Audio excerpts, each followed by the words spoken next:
welcome everybody to our Train Smart episode called Tactical Training Culture. So we had the pleasure of having a discussion with Anthony Cruz out of Progressive Health and Performance. And if I am remember correctly, it's out of California. Yep, Southern California. Perfect. Well, I will let Anthony take it away and just provide his educational background, professionalism, and then also his military background as well. Cool. Thanks, Zane. So try not to make this too long-winded. Educational background, undergrad in exercise science, also a master's degree in exercise science with emphasis in human performance, which kind of got this whole thing started.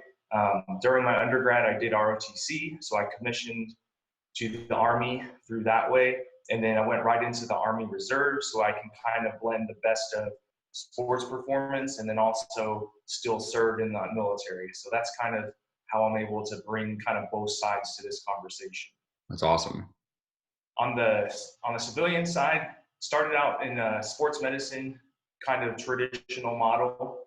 So I worked with a strength team, their athletic trainers, physical therapists, and whatever phase that athlete or client was on, that's who was predominantly working with that client. And then transitioned once I got stationed out here, Southern California, transitioned into the private sector. So being able to work with anything from youth athletes to professional athletes, adults, and then also on the tactical side as well.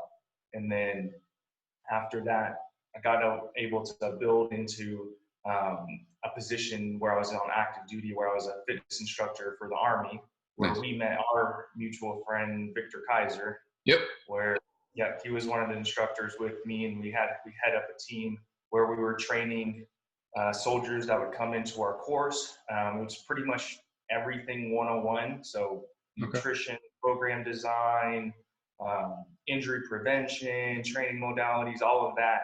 And then we would certify soldiers in the Army to go back to their units, and then they would be essentially the subject matter expert to their commanders. So no way. That was one of the ways that kind of sparked this whole tactical side with me on the performance side. Once I left active, I went back to sports medicine. For some reason, I just don't jive well in sports medicine. The timelines and the efficiency with insurance and all that, I like to have more freedom so I can actually help someone, as opposed to like, hey, you have 20 minutes once a week with this person, let's get them back to perform. Well, I don't really like that model. In the private sector, we can pretty much have free reign and like, hey, I want 90 minutes with you today. And they're like, yep, let's go. So That's one of the positive things I like on the private sector. So now at Progressive, one of the things that we do have is on the tactical side, we have anyone from, a 17-year-old training for a fire police academy or basic training, all the way to a 74-year-old veteran. So we have that huge gap of the ones that are still actively in military, fire, police, and then also the veterans from the Vietnam era all the way to this post 9/11 era. Nice. Yeah. That's awesome, man.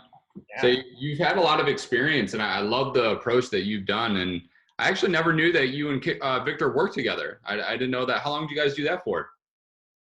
He was there for, I think, almost 8 months, and I was there for about 14. Okay. And then you said that you trained those soldiers to kind of obviously be like the expertise within the fitness. Like, what were the things you actually kind of taught them? So again, time constraint and everything. So they were only with us for 14 days. So we squeezed in pretty much everything from, they would come in, we would conduct the physical fitness test just to make sure that they were capable of performing the exercises we're going to do. Yep. And then we would teach them the current manual that the Army's using. So 7-22 is the field manual. Okay. And we would teach them everything in that manual, have them teach it back to us. And then we would get into the actual exercise science pieces where we would go over like performance nutrition. We would go over sleep. We would go over running mechanics. We would go over the actual functional movement screen, so they have an idea of what they're actually looking for when someone comes in and say, oh, I have low back pain, which is one of the most common things pretty much in any population.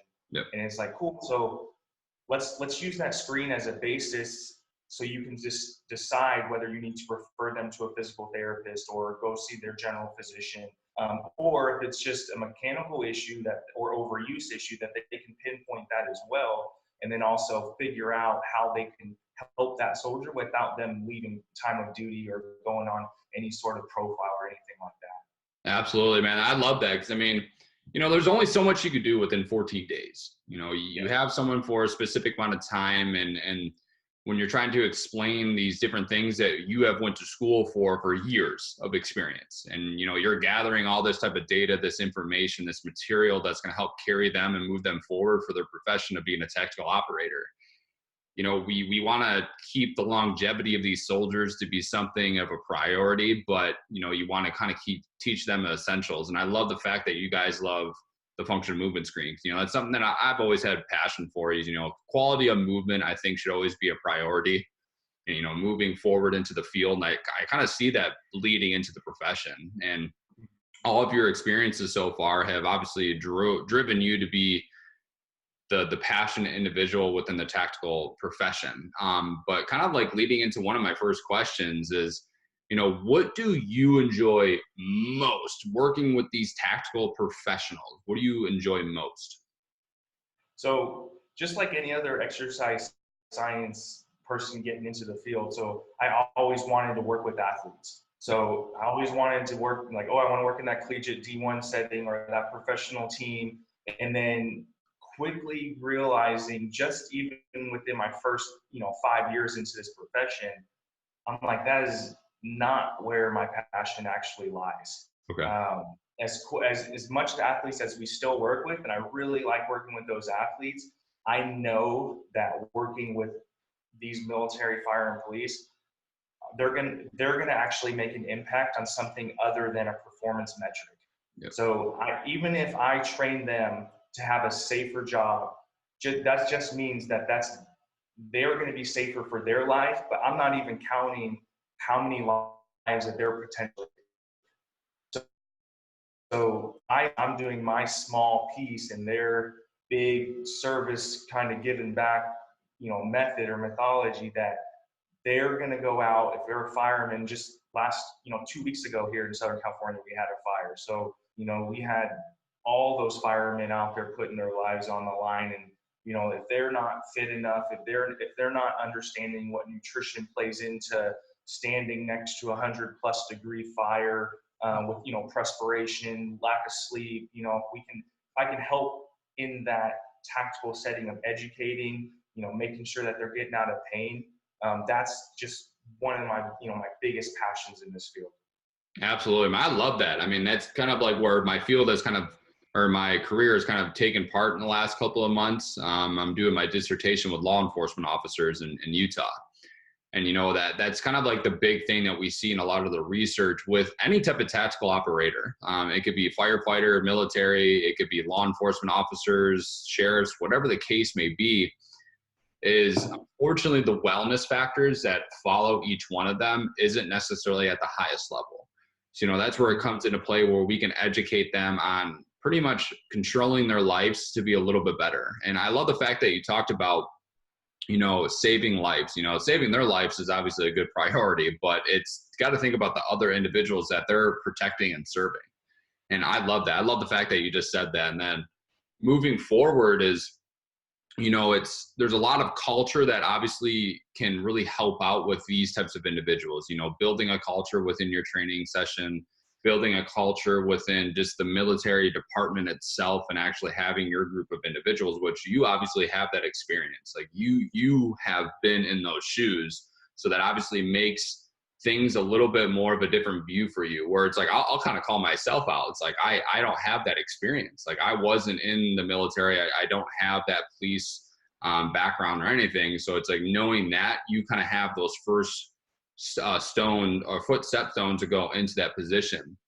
So knowing into that, like, what does culture mean to you? Like, what are those things that you kind of like focus on to build that culture within any type of military personnel, law enforcement, and all that? Well, first, I always want to assess what their current culture is going in. Okay. So if their culture is built off of like a tight, so say we're talking about like a SWAT, a tight tactical team. I know that I go in, I want to assess how their culture is with their team leader. I want to see what's important to them in their training. So first and foremost, I don't go in and be like, hey, this is what we're going to do for your job. They're the ones who are the experts in their job. I'm just there providing assistance in whatever small capacity I can. So in that sense, I want to make sure that they have that trust factor with me and that I truly care about them. So that's the biggest barrier. I can't get even talking about program design or talking about why they're in pain and get in, show them that I truly want to be there and I truly want to help them. Yeah, I mean, that's big, man. It's like you want to be able to help them. I mean, when you talk about like culture, is there like one big, and I know that's kind of like going into the next question, but I kind of want to lead off of it a little bit. Is there like that one recommendation that you would have for like a young coach to be like, hey, like if you're going to work with these types of professionals, like this is the one thing that I would recommend to build a culture? Do their training. Okay. So if they're, if it's firemen, do a ride along, do their training, go up their staircase, with all their gear on, go through a TAC course with, a police, whatever your population is, do their training. Yep. And I know if you're already, being contracted or an employee of them, that's you putting it on the line with them, showing them that you want to know the intricacies of what's going on internally, how actually tired they are, do a 24-hour shift with them, sleep in their bay. That's what's going to help, especially younger who, don't have the tactical experience behind them. That's what's going to get, those law enforcement, male or female, be like, man, like this guy's here. He's not just here to, get these numbers or get paid. He really wants to help us. So that's the number one thing I would recommend. Absolutely, man. That was something that I had the pleasure of doing, was actually going into Utah. I was able to go into like the annual physical test that they do. It's an OPAT or CPAT. And we did a modified version. It wasn't the full thing, but that obviously puts things in a different perspective for me. It's just like knowing that they have to do these different types of things. And, we understand that some areas, some demographics, like the call rate for some fire departments and everything like that aren't high, but we still need to bring that physicality to it. It's the fact that like they need to be prepared for these things. And I love the fact that you said like, put yourself into their shoes. And that was something that I was like here, and then all of a sudden, right when I did that, I was like, boom, like I was like, damn, like I remember like my VO2 max was like off the charts, my heart rate and everything like that. Dragging I think it was 185-pound dummy from like, I think 30 yards or whatever it was, that was insane. Like that, like when you've already done 6 other events right before it, and like you're still going into that, like that last event, it was hard. It was a challenge. And, it's understanding that like, some situations, depending on where you live at, they need to be ready for that type of stuff. And I love that. Like, even if we're young coaches or even myself, like if I plan on training these individuals, like do these things like a ride along, see the things that they experience on a regular basis, kind of do your own math, like kind of like in an NSCA, as we talk about needs analysis, assess the situation, assess the sport, assess the different types of movements that they usually do on a daily basis. That would allow us to basically bring a different approach to it, because now we actually can see the things that we actually not might have experienced to a full capacity, but we have experienced it with them. And you can kind of use that like an assessment protocol. It's like you're kind of like asking them questions on that matter. What would be some other things that like, if it was somebody that wants to start a facility, is there specific things that you would recommend to bring into the facility as like equipment or anything like that, working with these individuals? So one of the things with this population, more so than the sport population, is pain management. So you can't just keep throwing barbells on their back, compressing their spine, doing things like that. So open facility is, this is going to be your main population, should be your main concept, just to allow them to move So like band work, maybe a belt squat. So like the glute ham raise with the with the extension with the lower body. I know Sorenix makes one like that. So you're really igniting posterior chain. Because the thing with this population is, even like say me and you are on the same team, you could be 25 and I could be 55, but we're training, for the exact same mission. Yep. So you have to be able to kind of take that into account. One of the things that we always start with, just like you said, is movement foundation. So do they have the competency and do they have the capacity to do what they're required to do at the lowest level? So if they're, we're trying to say you have to throw, if we're talking military, throw an ammo can, 20 feet, up onto an LMTV, and mimicking like a snatch or something like that. If they can't even put their arm overhead without discomfort, I'm not going to start with a snatch. Like, we're going to go over the mechanics of why your scapula, why your upper quarter isn't working like it should. Yep. And then we can build onto that. So as far as like the equipment wise, it's so varying. It's just like putting a facility together just for a wide range of population.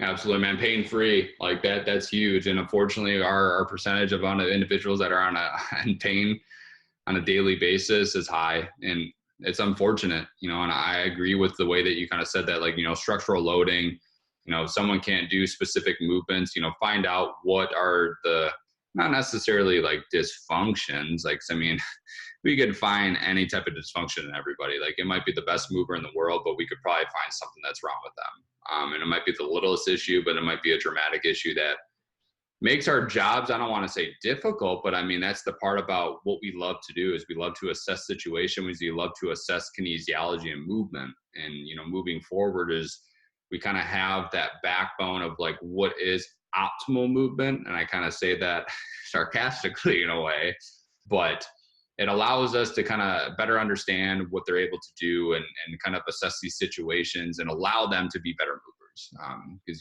there is no optimal movement, because everyone's going to move different. We got different lever arms. We got different lengths of their femurs, their arms, their shoulder blades, their rib cage might be protruding a little bit more on one side than the other. It makes their scapula move different, makes their shoulder move different, makes their neck move a little bit different as well during rotations. So, I mean, I love that, man. I mean, those are the big things with any type of assessment protocol, is kind of moving into that. Now, how do you believe, like, when it goes into a session, like, do you, because I know there's a lot of like things with tactical like workouts or tactical training.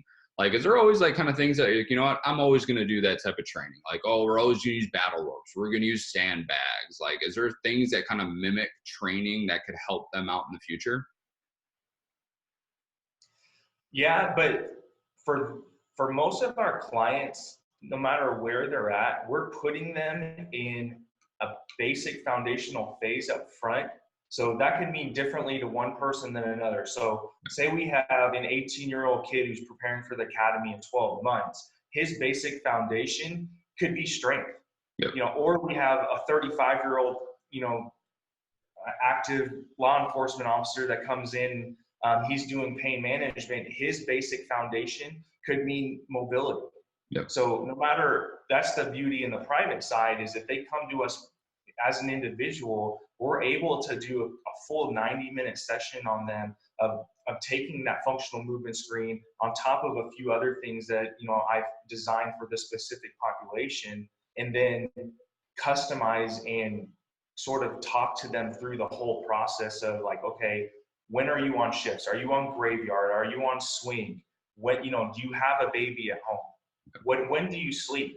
When are you, when do you optimize, there's that term. When do you optimize what you're able to do whenever you're not on shift? Like, are you eating?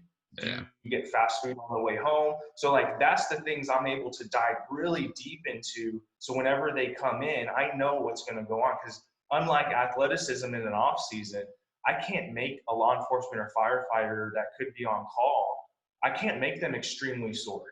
Yep. Like, I can't put them in a strong, hypertrophy strength phase where they can barely walk the next day, because then that's a safety issue. Yep. So there's a ton of factors that we have to consider when we're training this population if they're still actively in.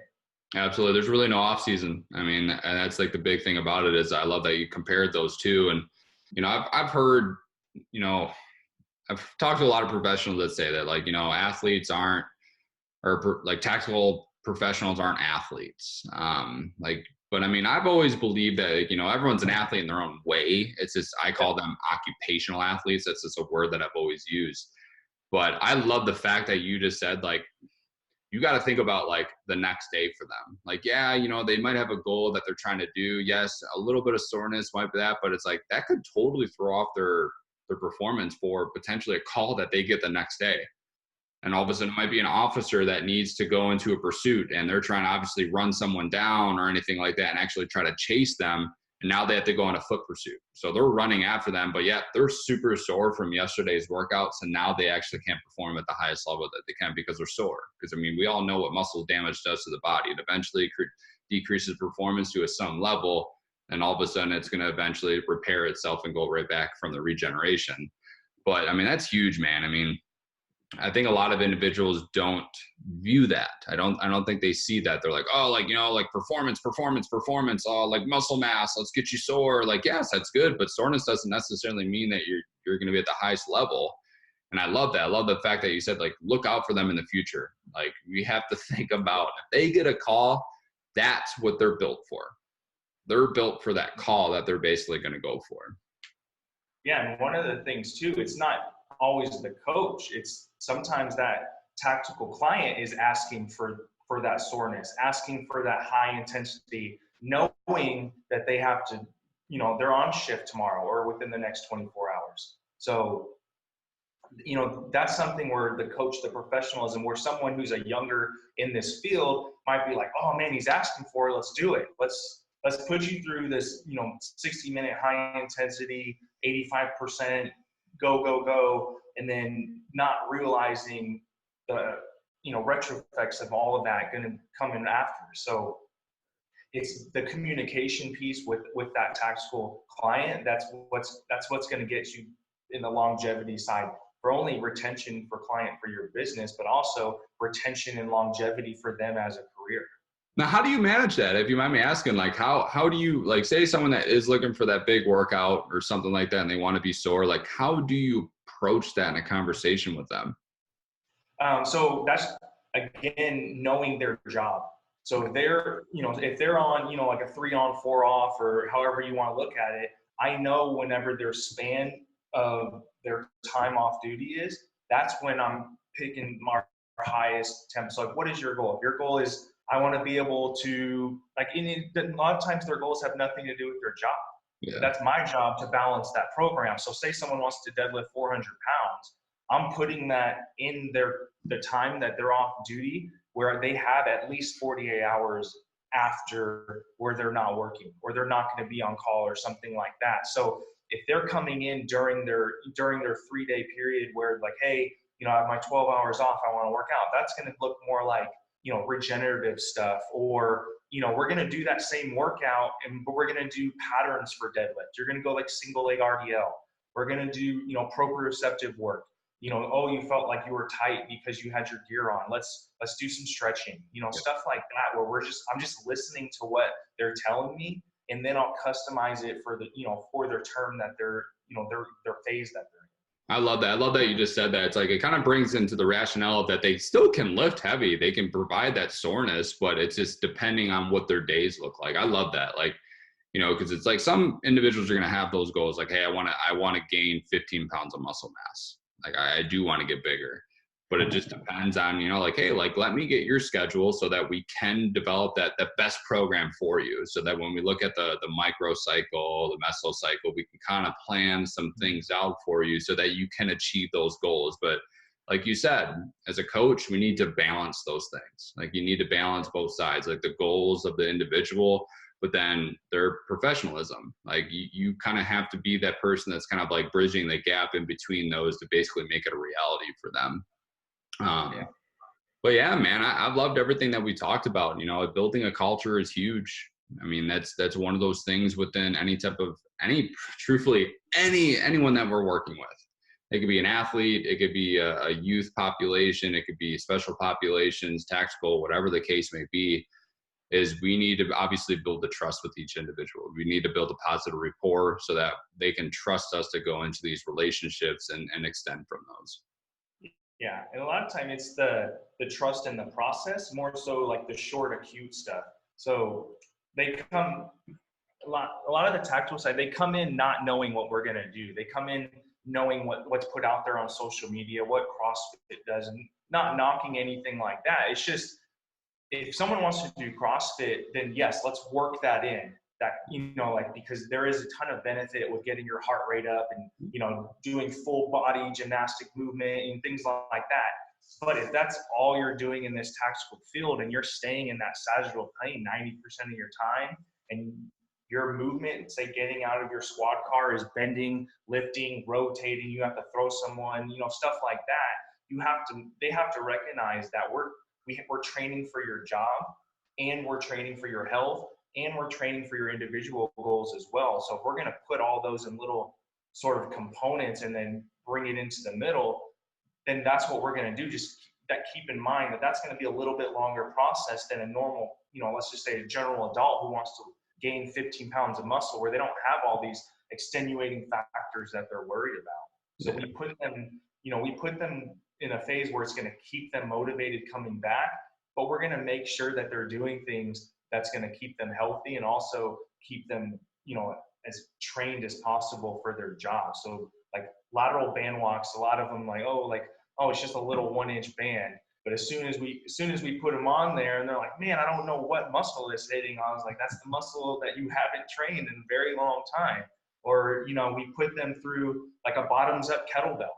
Like, I can shoulder press 135, and I give them a 25-pound kettlebell, turn it bottoms up, and they can't even get that thing to stabilize even at the bottom of the knee. And I just relate that to why we're doing everything. So I tell one of our female law enforcement was saying that she had to hold her weapons, which was a rifle, for 30 minutes straight aimed at a target.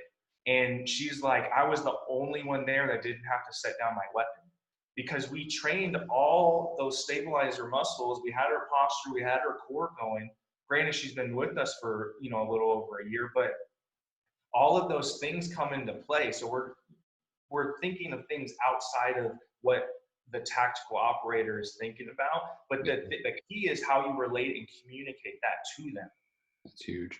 That is huge. Communication is key. I mean, that obviously I think can really separate a coach from a lot of others, is being able to communicate with your client. That's something that I think every coach or just even athlete can struggle with, is that communication. Even on the athlete side, communicating to your coach because you're scared of something happening, or scared that you aren't going to do something that you think that you should be doing, but there's a variety of other exercises. In the coaching world, it's like communicating with your client because you're afraid that you're going to lose them. So it goes both ways. But I love everything that we talked about, man. I mean, I hope everyone that has listened onto this, or that if you guys are watching this in the future on YouTube or on the podcast, there's a lot of information that we just discussed today, definitely in the tactical world. But Anthony, can you provide any type of information, just if someone wants to get a hold of you, social media, like website or something like that, to connect with you?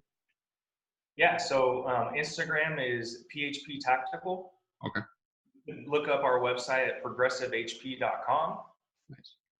And then, you can message me through any of those. I'm more than happy to answer any questions in regards to training. I know there's a ton of, it's such a booming field right now. I just got back from the TSAC conference in San Antonio. And that thing from where it started to now is, the amount of coaches that are trying to get into this field, and the amount of job opportunities as well, especially in the government sector, is increasing so much every single year, just because more and more people are seeing the need for it. That's awesome. I agree with that, man. It's the TSAC conference for NCAA has dramatically grown, and that's awesome. Just because I love the fact that you talked about, the government's starting to see it as a huge value. Like these human performance, these strength coaches, these trainers, whatever you want to call them, are able to provide a benefit for these soldiers, to make sure that they're not necessarily just always looking at the performance value of shooting a gun or starboard response time and calmness, but it's like the wellness factor too. we need to make sure that we're looking at wellness. Sleep is huge. And unfortunately, we know definitely within severe situations for the military, sleep is decreased by a lot. And, what are the things that we can do to make sure that they are recovered? Just because, we have all experienced sleep. And when it's bad, we know what it does. Like concentration, cognition, like focus, all that stuff goes down. You kind of feel groggy. But there's so much that goes into it. But thank you so much, Anthony. It was a pleasure to have you on as an episode of Train Smart, talking about tactical training culture. I hope everyone had the opportunity to learn something today. You guys obviously have the information from Anthony on his website, his Instagram, any type of information. If you guys are looking for training out in, where is your facility in California? It's in Marietta. It's pretty much a little inland between San Diego and LA. Nice. So if you guys ever looking for training out in that area, contact Anthony. Definitely a smart individual when it comes to training and coaching and strength and conditioning. But it was a pleasure to have you, Anthony. I hope that you have a great day. Thank you. You as well. Thanks for having me. Will do.